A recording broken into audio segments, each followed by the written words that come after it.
కాసేపట్లో ఉట్నూరులో ఆదివాసీల ధర్మ యుద్ధం సభ ప్రారంభం కానుంది. ఆదిలాబాద్ జిల్లా నుంచి ఆదివాసీలు సభకు భారీ ఎత్తున చేరుకుంటున్నారు. ఇక పట్టణంలో స్వచ్ఛందంగా షాపులు మూసివేశారు. మరోవైపు ఎలాంటి అవాంఛనీయ సంఘటనలకు తావు లేకుండా పోలీసులు భారీ బందోబస్తు ఏర్పాటు చేశారు. సుమారు 1000 మందితో పోలీసులు పహారా కాస్తున్నారు. ఏడీజీఎం ఎంఎం భగవత్, ఐజీ చంద్రశేఖర్ రెడ్డి, పలు జిల్లాల ఎస్పీలు ఎప్పటికప్పుడు పర్యవేక్షిస్తున్నారు.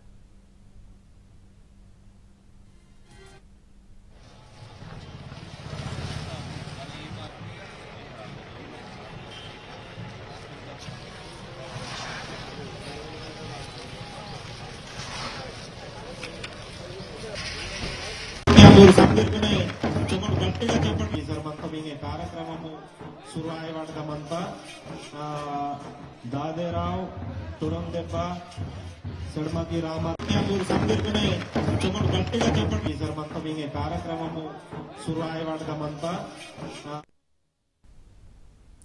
కాసేపట్లో ఉట్నూరులో ఆదివాసీల ధర్మ యుద్ధం సభ ప్రారంభం కానుంది. ఆదిలాబాద్ జిల్లా నుంచి ఆదివాసీలు సభకు భారీ ఎత్తున చేరుకుంటున్నారు. ఇక పట్టణంలో స్వచ్ఛందంగా షాపులు మూసివేశారు. మరోవైపు ఎలాంటి అవాంఛనీయ సంఘటనలకు తావు లేకుండా పోలీసులు భారీ బందోబస్తు ఏర్పాటు చేశారు. సుమారు 1000 మందితో పోలీసులు పహారా కాస్తున్నారు. ఏడీజీ ఎంఎం భగవత్, ఐజీ చంద్రశేఖర్ రెడ్డి, పలు జిల్లాల ఎస్పీలు ఎప్పటికప్పుడు పర్యవేక్షిస్తున్నారు. ఆదివాసీ సేన మీరు జర వేదికతగా అందుబాటులో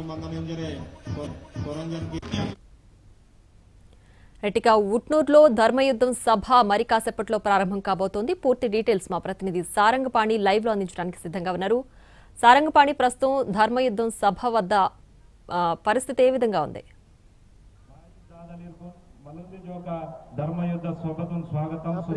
ఆదిలాబాద్ జిల్లా ఉట్నూరు మండల కేంద్రంలో ధర్మయుద్ధం 2 పేరుతో ఆదివాసీలు భారీ బహిరంగ సభ ఏర్పాటు చేశారు. ఎస్టీ జాబితా నుంచి లంబాడాలను తొలగించాలనే డిమాండ్ తో వీళ్ళ ఆందోళనలు గత కొద్ది రోజులుగా కొనసాగుతున్నాయి. తాజాగా చూసుకున్నట్లయితే ఈ ధర్మయుద్ధం పేరుతో వీళ్ళ ఉద్యమం కొనసాగుతుంది. ఇన్ని రోజుల పాటు ఆయా మండల కేంద్రాల్లో ఎస్టీ జాబితా నుంచి లంబాడాలను తొలగించాలనే నినాదాలు చేస్తూ మండలాల్లో రెవెన్యూ అధికారులకు మెమరాండాలు ఇచ్చారు. ఆదివాసీకి సంబంధించిన నాయకులు మనకు అందుబాటులో ఉన్నారు, వారితో మాట్లాడతారు. ఏంటి అసలు మీ ధర్మయుద్ధం దేనికోసం? ఈ రోజు ఏదైతే ధర్మయుద్ధం పేరిట ఈ సభ జరుగుతుందో ఇది కేవలము ఎస్టీ జాబితా నుంచి లంబాడాలను తొలగించాలని ఒక ప్రధాన డిమాండ్ తోటి నడుస్తుంది. ఎందుకంటే గత 50 సంవత్సరాల నుంచి మేము రిజర్వేషన్లతో నష్టపోతూనే ఉన్నాము. ఎడ్యుకేషన్ మీద గానీ, విద్య మీద గానీ, మా యొక్క ఉద్యోగ అవకాశాల మీద గానీ మొత్తానికి మేము నష్టపోతున్నాం. కాబట్టి దీనిపైన మాకు రేపటి రోజు సుప్రీంకోర్టులో కేసు నడుస్తుంది. సుప్రీంకోర్టుకు మరి ఒక బలం చేకూర్చాలని, ఈ ఐక్యత చూపెట్టాలనేసి ఈ రోజు ధర్మయుద్ధం పేరిట ఈ సభ నిర్వహించడం జరుగుతుంది.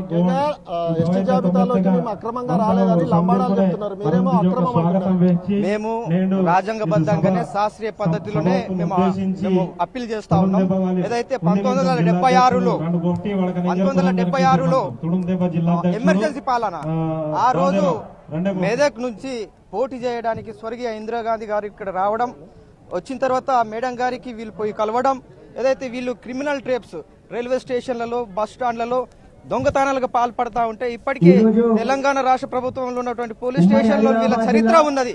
వాళ్ళు మేడం గారికి అప్పీల్ చేశారు. ఏమని చెప్పేసి అంటే, మాకు విద్య లేకపోవడం వల్లే మాకు కేసులు పెరుగుతున్నాయి, కాబట్టి మాకు విద్య నిమిత్తం మాకు సహకారం చేయడం చెప్పేస్తే వీళ్ళకి అప్పుడు డిఎన్టీ ట్రేప్స్ అని చెప్పుకుంటూ వీళ్ళని తాత్కాలికంగా చూసుకోవచ్చు. ఆదివాసుల సభకు భారీగా పోలీసు బందోబస్తు ఏర్పాటు చేశారు.